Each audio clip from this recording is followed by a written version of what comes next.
Hello friends, नमस्कार, good evening. आप सभी का बहुत बहुत स्वागत है आपके अपने channel triple C by first study पर। तो आप सभी के लिए ट्रिपल सी फरवरी एग्जाम का क्लास नंबर 1 आपके सामने है। इस क्लास में 20 क्वेश्चन होंगे और ये सभी 20 क्वेश्चन आपके लिए मोस्ट इंपॉर्टेंट हैं। सो आप सभी इस क्लास को लास्ट तक जरूर देखें और इस पूरी सीरीज को आपको फॉलो करना है। किसी भी क्लास को मिस बिल्कुल भी नहीं करना है। जिनका भी फरवरी में एग्जाम है या फिर आगे आने वाले समय में मार्च या अप्रैल में एग्जाम होने वाला है, ठीक है। तो चलिए शुरुआत करते हैं। सभी बच्चे क्लास को भाई शेयर कर दो ताकि और भी बच्चे और भी साथी इस क्लास को ज्वाइन कर सकें। और आपको बता दें, इस क्लास के अंत में हमने कुछ क्वेश्चन भी आपसे पूछे हैं जिनके जवाब आपको कमेंट बॉक्स में बताने होंगे और उनके सही आंसर हम आपको नेक्स्ट क्लास में बताएंगे, ठीक है। तो चलिए, आज का सबसे पहला क्वेश्चन आपके स्क्रीन पर है, आपको आंसर करना है। पहले क्वेश्चन का राइट आंसर बताना है। पूछा क्या है आपसे, निम्न में कौन सा उपभोक्ता यानी कि यूजर और हार्डवेयर के बीच मध्यस्थ की तरह काम करता है? बताइए। पहले क्वेश्चन का आपको सही जवाब करना है, कौन सा उपभोक्ता और हार्डवेयर के बीच मध्यस्थ का काम करता है, मध्यस्थ की तरह काम करता है।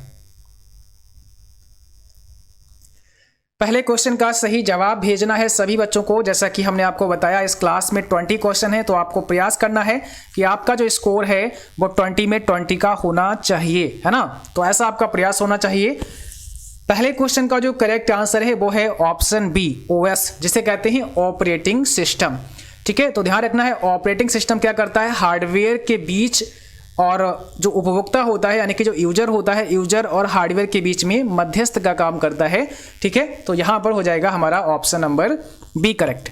चलिए, क्वेश्चन नंबर अगले का आप लोग जवाब करें। क्वेश्चन सेकंड में क्या पूछा है, dot matrix printer type writer के समान कार्य करता है। जो डॉट मैट्रिक प्रिंटर होता है वो टाइप राइटर के समान काम करता है। ट्रू एंड फॉल्स में जवाब करना है। तो बताइए, क्वेश्चन नंबर सेकंड का आंसर कौन सा होगा? जल्दी से आप लोग कमेंट बॉक्स में आंसर बताएं। सही जवाब यहां पर हो जाएगा ऑप्शन पहला, true. Dot matric printer type writer के समान कार्य करता है, इसको ध्यान रखना है, ठीक है। आपको पता है जो प्रिंटर होते हैं वो आपके दो प्रकार के होते हैं मुख्य रूप से अगर बात करें। एक आपका होता है इम्पैक्ट प्रिंटर, ठीक है, इम्पैक्ट प्रिंटर होता है। दूसरा नॉन इम्पैक्ट प्रिंटर होता है, ठीक है। ध्यान रखना, एक इम्पैक्ट प्रिंटर होता है, दूसरा आपका नॉन इम्पैक्ट प्रिंटर होता है। तो जो डॉट मैट्रिक प्रिंटर होते हैं ये टाइप राइटर के समान काम करते हैं और इस किस श्रेणी में आते हैं, तो ये इम्पैक्ट प्रिंटर की श्रेणी में आते हैं, इसको ध्यान रखना है। इम्पैक्ट प्रिंटर की श्रेणी में आते हैं। और जो आपके नॉन इम्पैक्ट प्रिंटर होते हैं इसमें आपका लेजर प्रिंटर हो गया, इंकजेट प्रिंटर हो गया, ये सारे जो प्रिंटर होते हैं ये आपके होते हैं non impact printer. Laser printer हो गया, इंकजेट प्रिंटर हो गया, इस प्रकार के जो प्रिंटर होते हैं, ठीक है। तो यहां पर हो जाएगा ट्रू, क्योंकि dot matrix printer type writer के समान होता है, इसको आपको याद रखना है। क्वेश्चन नंबर थर्ड में पूछा है, लिनक्स ऑपरेटिंग सिस्टम सपोर्ट करता है multi user and multitasking, multi user, single tasking and single user. Question number third है आपके सामने, आपको जवाब करना है, कौन सा होगा राइट आंसर।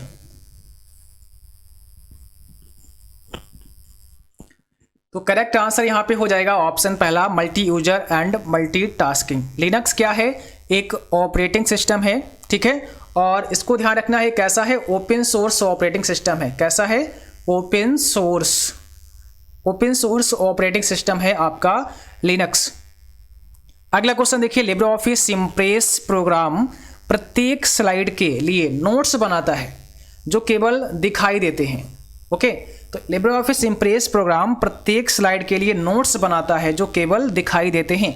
किसको दिखाई देते हैं? यहां पे ऑप्शन में दिया है नोबॉडी, यूजर, क्रिएटर या नन ऑफ दीज। तो यहां पर आपको बताना है किसको दिखाई देते हैं, कौन सा हो जाएगा राइट आंसर। बताइए, क्वेश्चन नंबर आपको बताना है 4 का सही जवाब क्या होगा। तो यहां पर करेक्ट आंसर होगा यूजर, जो कि यूजर को दिखाई देते हैं। लिब्रे ऑफिस इम्प्रेस प्रोग्राम में अगर कोई स्लाइड बनाते हैं तो आप स्लाइड नोट्स भी वहां पे डाल सकते हैं, यानी कि उस स्लाइड के बारे में आप कुछ लिख भी सकते हैं और वो किसको दिखाई देता है, यूजर को दिखाई देता है। जैसा कि आप स्क्रीन पर देख सकते हैं, तो यहाँ पर हमने एक स्क्रीनशॉट दिया है, तो आप यहाँ पर देख सकते हैं, यहाँ पर एक स्लाइड है और यहाँ पर एक क्लिक टू ऐड नोट्स है। यहाँ पे आप कोई भी नोट्स लिख सकते हैं इस स्लाइड से रिलेटेड, ठीक है। तो यहाँ पर ये नोट्स आप लिख सकते हैं और ये किसको दिखाई देता है, यूजर को दिखाई देता है, इसको याद रखना है। तो यहाँ पर ऑप्शन हमारा करेक्ट हो जाएगा यूजर। ओके, अगला क्वेश्चन आपको बताना है और यहाँ पर आपसे पूछा गया है लिब्रे ऑफिस कैल्क स्प्रेडशीट में फॉन्ट आकार के ड्रॉप डाउन मेनू में उपलब्ध फॉन्ट साइज निम्न में से कौन सा नहीं है, बताइए। क्वेश्चन को पढ़िए पहले अच्छे से, उसके बाद आप लोग आंसर करिए, ठीक है। आपको गलत नहीं करना है, सभी क्वेश्चन को अच्छे से करना है और करेक्ट आंसर भेजना है कमेंट बॉक्स में।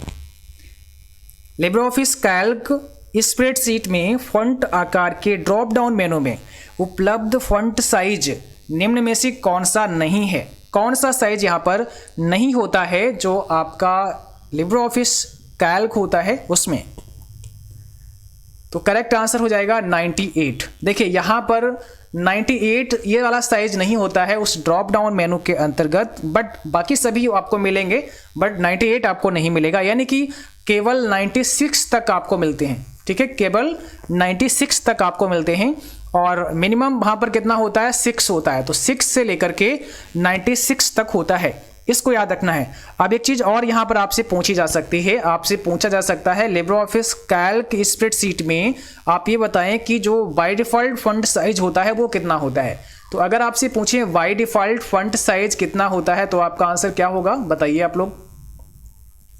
तब होगा 10। बाय डिफ़ॉल्ट जो साइज होता है वो कितना होता है, 10 होता है, इसको याद रखना है। कम से कम कितना कर सकते हैं, कम से कम 6 कर सकते हैं। मैक्सिमम कितना कर सकते हैं, 96 कर सकते हैं। तो यहाँ पर जो 98 दिया है ये वाला उसमें नहीं होता है, बाकी सभी होते हैं, इसको याद रखना है। क्वेश्चन नंबर 6 का आप लोग आंसर भेजें। हम वेब ब्राउज़र में वेब पेज की भाषा परिवर्तित नहीं कर सकते हैं, बताइए। अगर आप चाहें वेब पेज की लैंग्वेज को बदलना तो क्या आप बदल सकते हैं। कोई वेब पेज आपका इंग्लिश में है, आप उसको चाहें हिंदी में पढ़ना तो आप हिंदी में पढ़ सकते हैं, क्या ऐसा पॉसिबल है। तो बिल्कुल आप कर सकते हैं और यहाँ पे दिया नहीं कर सकते हैं, इसलिए ये हो जाएगा फॉल्स। ऑप्शन बी यहाँ पे करेक्ट है, ये फॉल्स हो जाएगा। आप अगर कोई कंटेंट इंग्लिश में दिया गया है उसको ट्रांसलेट करके पढ़ना चाहते हैं तो आप उसको ट्रांसलेट भी कर सकते हैं, गूगल की हेल्प से उसको हम बदल सकते हैं और हिंदी में पढ़ सकते हैं, तो आप भाषा को परिवर्तित कर सकते हैं। तो यहाँ पर ये फॉल्स हो जाएगा, ऑप्शन बी करेक्ट है, ठीक है। ध्यान रखना है सभी बच्चों को। अगला क्वेश्चन देखिए, पूछा गया है ऑथेंटिकेशन के लिए एईपीएस में यूनिक आईडी और डैश का उपयोग किया जाता है, ठीक है। यानी कि प्रमाणीकरण के लिए एईपीएस का मतलब है आधार इनेबल्ड पेमेंट सिस्टम में यूनिक आईडी और किसका उपयोग होता है, इसके साथ साथ पासवर्ड का होता है, पिन का होता है, बायोमेट्रिक का होता है या फिर नन ऑफ दीज। चलिए क्वेश्चन नंबर 7 है आपके सामने और आपको आंसर बताना है। और भाई सभी बच्चे क्लास को अगर अभी तक लाइक नहीं किए हैं तो प्लीज़ आप लोग लाइक जरूर करें, ठीक है। लाइक और शेयर करना बिल्कुल ना भूलें, तो सभी लाइक शेयर करें। और जो भी बच्चे चैनल पर नए हैं आप लोग सब्सक्राइब करें, साथ में बेल आइकन भी ऑन कर लें ताकि नोटिफिकेशन भी आपको आते रहें। तो यहाँ पर हो जाएगा हमारा करेक्ट आंसर सी, याद रखना है बायोमेट्रिक, ठीक है। ऑथेंटिकेशन के लिए एईपीएस यानी कि आधार इनेबल्ड पेमेंट सिस्टम में यूनिक आईडी और साथ में आपका बायोमेट्रिक होता है, ध्यान रखना है, तो ऑप्शन सी हो जाएगा। लिब्रे ऑफिस कैल्क में निम्नलिखित में से कौन एक वैलिड जूम परसेंट नहीं है। क्या पूछा है, कैल्क प्रोग्राम में, कैल्क क्या है, एक स्प्रेडशीट प्रोग्राम है लिब्रे ऑफिस का, इसमें कौन सा एक वैलिड जूम परसेंट नहीं है। अब ऑप्शन देखिए 500, उसके बाद में 100, 400 या फिर 300, कौन सा इसमें वैलिड जूम परसेंट नहीं है, बताएं।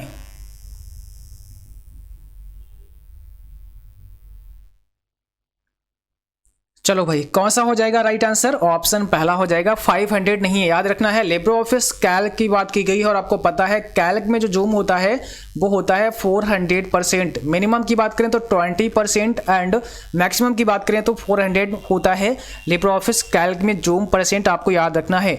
अगर आपसे राइटर में पूछते हैं तो मिनिमम कितना होता है 20% होता है और मैक्सिमम होता है 600%, इसको भी ध्यान रखना है, ठीक है। बट यही अगर आपसे इम्प्रेस में पूछें तो कम से कम कितना होता है, कम से कम 5% होता है। और अगर आपसे मैक्सिमम पूछें तो यहाँ पर हो जाएगा 3000%। तो ये चीज़ें आपको आनी चाहिए। ये होगा आपका पहला फर्स्ट हो जाएगा कैल्क का, फिर हो जाएगा राइटर का, है ना, और उसके बाद हो जाएगा आपका इम्प्रेस का। तो ये आपको आना चाहिए।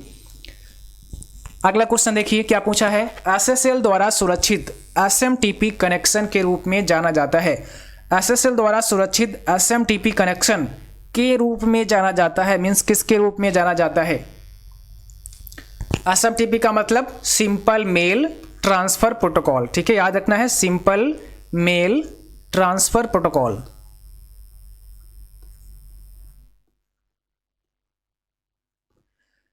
तो यहां पर कौन सा होगा राइट आंसर, आप सभी बच्चों को कमेंट बॉक्स में बताना है। और सही जवाब है ऑप्शन पहला, SMTPS हो जाएगा। जो SSL द्वारा सुरक्षित होते हैं, सिक्योर होते हैं, उसमें क्या लग जाता है? S लग जाता है, यानी कि S फॉर यहाँ पर क्या हो जाएगा? सिक्योर हो जाएगा। ठीक है, याद रखना है, S फॉर हो जाएगा सिक्योर, यानी कि SMTPS हो जाएगा।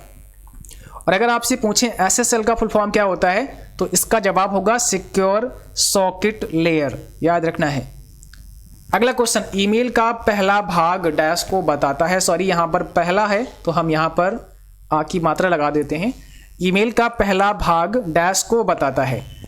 जो ईमेल होता है उसमें दो भाग होते हैं, आपको पता है ना। बीच में क्या होता है? @ का सिंबल होता है, एक लास्ट में यहाँ पे होता है, और ये पहला वाला पार्ट होता है। तो पहला वाला जो पार्ट होता है वो क्या बताता है? सही जवाब है यूजर नेम बताता है, यानी कि फर्स्ट पार्ट होता है वो यूजर नेम होता है, और सेकेंड पार्ट होता है वो आपका डोमेन नेम होता है। डोमेन नेम होता है, या उसको होस्ट नेम भी कहते हैं। क्या कहते हैं?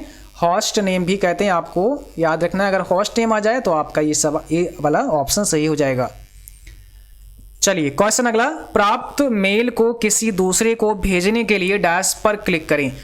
मान लिया कि कोई मेल आपको प्राप्त हुआ है, किसी ने आपके पास मेल भेजा है, और उसी मेल को आप किसी और को भेजना चाहते हैं, तो आपको क्या करना पड़ेगा? रिप्लाई करना पड़ेगा। रिप्लाई ऑल करेंगे, फॉरवर्ड करेंगे, या सेंड करेंगे? बताइए, फिर आपको क्या करना पड़ेगा भाई? प्राप्त मेल को किसी दूसरे को भेजने के लिए हमें क्या करना पड़ेगा? फॉरवर्ड करना पड़ेगा। तो ऑप्शन हो जाएगा सी, यहाँ पर हम उसी मेल को फॉरवर्ड कर देंगे। ठीक है, और अगर हमें उसी को रिप्लाई करना है, मीन्स उसी व्यक्ति को भेजना है, तब हम उसको रिप्लाई करते हैं, है ना। और वही मेल अगर हम किसी थर्ड पर्सन को, मान लिया यहाँ पर ए नाम के व्यक्ति ने आपके पास मेल भेजा, है ना, और इसी मेल को हम बी नाम के व्यक्ति के पास भेजना चाहते हैं, तो अब इसको हम फॉरवर्ड करेंगे।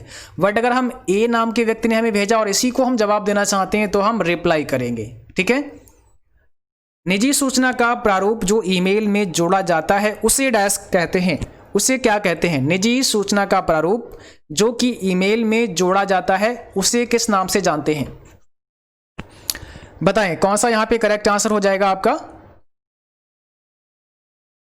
तो याद रखना है, यहां पर हो जाएगा सिग्नेचर। ऑप्शन बी आपका राइट है, उसे ही हम सिग्नेचर कहते हैं। यानी कि जब हम किसी भी व्यक्ति को मेल भेजते हैं, तो हम चाहे उसमें अपना सिग्नेचर ऐड कर सकते हैं। और सिग्नेचर ऐड करने का मकसद ये है कि वहां पर आप अपनी कंपनी के बारे में कुछ इन्फो लिख सकते हैं, कुछ छोटा सा आप वहां पर टेक्स्ट लिख सकते हैं, कोई इमेज भी वहां पर ऐड कर सकते हैं, कोई लोगो ऐड कर सकते हैं।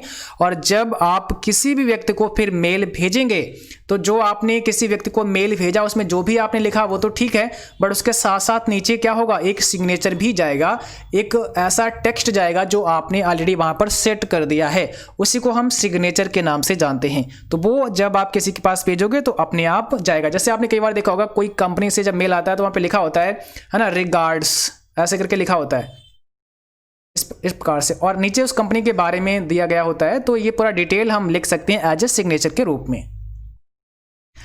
क्वेश्चन नंबर 13 में पूछा है UHID नंबर का फुल फॉर्म क्या होता है? UHID नंबर का पूरा नाम आप सभी को बताना है। करेक्ट आंसर यहाँ पे क्या होगा? बताइए। क्वेश्चन 13 है आपके सामने, और ये सभी क्वेश्चन जैसा कि हमने बताया, ये पूरी सीरीज आपके लिए मोस्ट इंपॉर्टेंट होने वाली है। एक तरीके से क्रैश कोर्स हो जाएगा पूरा, जो भी हम आपको आगे क्लास देंगे वो सभी इंपॉर्टेंट होंगे, और यहाँ पर वही क्वेश्चन पुटअप किए जाएंगे जो SSS एग्जाम के लिए मोस्ट इंपॉर्टेंट हो सकते हैं। ठीक है, तो ये पूरी सीरीज आपके लिए बहुत इंपॉर्टेंट होने वाली है। करेक्ट आंसर यहाँ पे क्या होगा? Option C, unique health identification, यानी कि UHID का अगर आपसे पूछा जाए फुल फॉर्म तो क्या होगा? Unique health identification. जो भी क्वेश्चन आपको पढ़ाएं आपको याद रखने हैं सभी को, इसलिए मैंने कहा कि आप हो सके तो साथ साथ में नोट जरूर करें, ताकि आपको वो चीज़ें अच्छे से याद हो पाए। अगला क्वेश्चन देखिए, पूछा गया है क्यूसैम सेवा का लाभ मोबाइल फोन से डैश दबाकर लिया जा सकता है। अगर आप क्यूसैम सर्विस का लाभ लेना चाहते हैं तो मोबाइल में आप कौन सा USSD कोड इस्तेमाल करेंगे?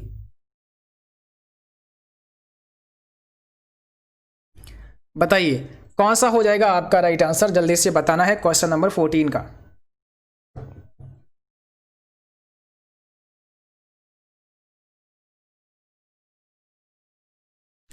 तो यहाँ पर आपका सही जवाब है ऑप्शन नंबर सी, ध्यान रखना है *99*99# आपका करेक्ट आंसर हो जाएगा। और अगर आपसे पूछें क्यूसैम का फुल फॉर्म क्या होता है तो query service on Aadhaar mapper इसका फुल फॉर्म होता है। Query service on Aadhaar mapper इसका फुल फॉर्म होता है, इसको आपको याद रखना है। अगला क्वेश्चन देखिए, पूछा गया है NEGP कब लॉन्च किया गया? NEGP कब लॉन्च किया गया? NEGP का मतलब है national e governance plan, national e governance plan, ठीक है। और कब लॉन्च किया गया? 18 मई 2006 को। तो पहला ऑप्शन यहाँ पे राइट है। क्वेश्चन नंबर अगला, किस प्रोटोकॉल का उपयोग ऑडियो, वीडियो, इमेज आदि के रूप में ईमेल के साथ अटैचमेंट भेजने के लिए किया जाता है? और ये क्वेश्चन भी आपके लिए बहुत इंपॉर्टेंट है, तो करेक्ट आंसर आपको बताना होगा। यहाँ पे सही क्या हो जाएगा?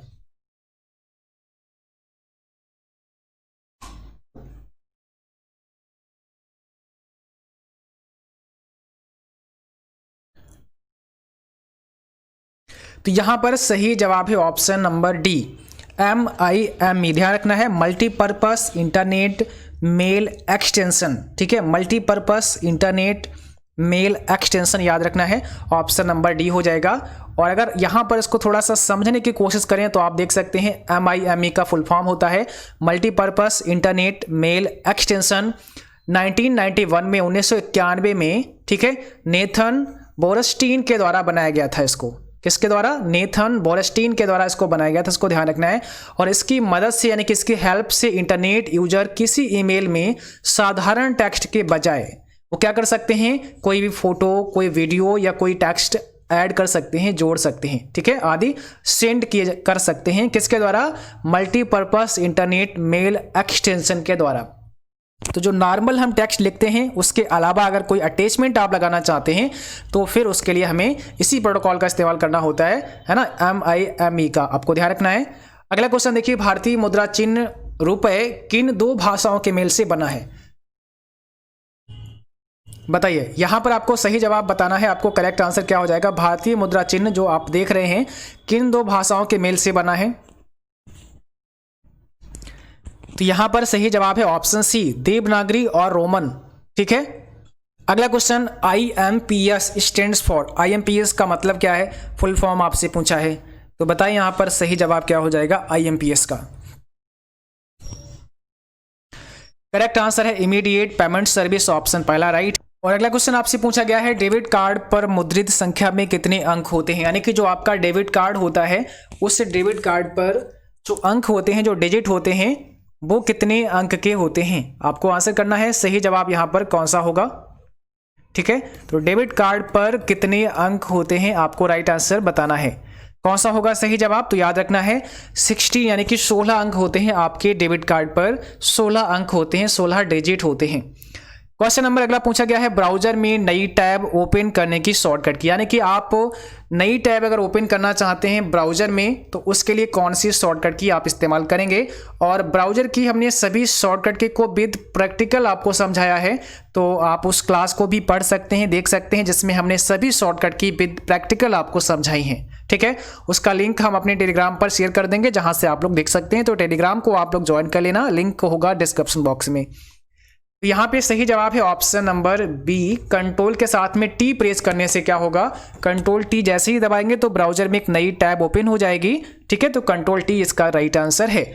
और अब आपसे कुछ क्वेश्चन पूछेंगे जिनके जवाब आपको कमेंट बॉक्स में देने होंगे, ठीक है, वीडियो के फिनिश होने के बाद में। चलिए, पहला क्वेश्चन आपसे है SMTP किस नंबर की पोर्ट का इस्तेमाल करता है, आपको आंसर करना होगा। क्वेश्चन नंबर सेकंड कहता है ICMP प्रोटोकॉल का इस्तेमाल किस लिए किया जाता है। और क्वेश्चन नंबर थर्ड आपसे कहता है ईमेल की खोज किसके द्वारा की गई। और अगला क्वेश्चन है लाइकोस क्या है। तो ये 4 क्वेश्चन हैं, आपको आंसर करने हैं कमेंट बॉक्स में। पहला है SMTP किस नंबर के पोर्ट का इस्तेमाल करता है, ICMP प्रोटोकॉल का इस्तेमाल किस लिए किया जाता है, ईमेल की खोज किसके द्वारा की गई, और लाइकोस क्या है। ओके, तो आज का क्लास बस यहीं तक था। उम्मीद करता हूं कि आप सभी बच्चों को क्लास पसंद आया होगा। क्लास अच्छा लगा उसको लाइक करें, शेयर करें, और जिन बच्चों ने अभी तक चैनल को सब्सक्राइब नहीं किया है तो सभी सब्सक्राइब जरूर करें, साथ में बेल आइकन भी प्रेस कर लें ताकि नोटिफिकेशन भी आप सभी को समय पर मिलता रहे। तो आज के लिए बस इतना ही। Thanks for watching, thank you. और इसका PDF लेना ना भूलें, PDF आपको मिल जाएगा हमारी वेबसाइट से। तो अगर जिन बच्चों ने कल की क्लास नहीं देखी है, आप कल की क्लास भी देख लेना। उसमें हमने सारा डिटेल में बताया है कि जो भी हम पढ़ाएंगे उसका PDF या जो भी कंटेंट होगा वो कहाँ मिलेगा। तो आप पहली वीडियो को भी ध्यान से देख लेना, उसका लिंक नीचे डिस्क्रिप्शन बॉक्स में दिया गया है, जहां से आप उसे देख सकते हैं और सारा कुछ आपके समझ में आ जाएगा। तो PDF अभी कुछ ही समय बाद आपको मिल जाएगी, आप उसे डाउनलोड कर सकते हैं। Thanks for watching, thank you, good night to all, bye bye.